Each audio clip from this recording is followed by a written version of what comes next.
2 Corinthians chapter 9 verse 8 says, "And God is able to make all grace abound toward you, that you always having all sufficiency in all good works." தேவன் வந்து எல்லா கிருபையும் உங்களுக்கு கொடுக்கறதுக்கு அவர் உங்களுக்கு கொடுக்கறதுக்கு வல்லவராக இருக்கிறாருன்னு சொல்லி அந்த வசனம் எழுதியிருக்கிறது. ஆனால் அதுக்கு முன்னால் இருக்க வசனம் என்ன எழுதியிருக்கு தெரியுமா? அவர் கொடுக்குறவங்க மேலே ரொம்ப பிரியமாக இருக்கார். God loves the cheerful giver. ஏன்னா எப்பயுமே நம்ம ஒரு மனசில் ஒன்று வச்சுக்கிட்டு நம்ம கொடுக்கும் போது ஆண்டருக்கு அது பிரியம் இல்லை. ஏன்னா ஆண்டருக்கு எல்லாமே தெரியும். அவரை நம்ம ஏமாற்றவே முடியாது.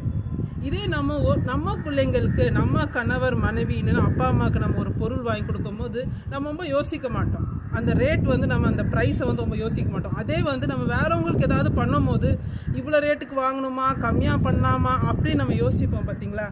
அப்போ ஆண்டவருக்கு நம்ம கொடுக்கும் போது எந்த கேட்டகரியில் நம்ம யோசிக்கிறோம்? நம்ம குடும்பத்துக்கு பண்ணுற அந்த மாதிரி நம்ம பார்க்குறோமா, இல்லைன்னா வேறவங்களுக்கு பண்ணுற மாதிரி பார்க்குறோமா? அதில் தான் நம்மளுக்கு தெரியுது ஆண்டர் நம்ம குடும்பத்தில் ஒருத்தரா இன்னும் வேற ஒருத்தரான்னு. நம்ம அவ்வளோ அன்போடு நம்ம ஆண்டருக்கு கொடுக்கும் போது ஆண்டர் நம்மள பிரியமாக இருந்து நம்மளுக்கு சகல கிருபையும் கொடுக்க வல்லவராக இருக்கிறார். God bless you.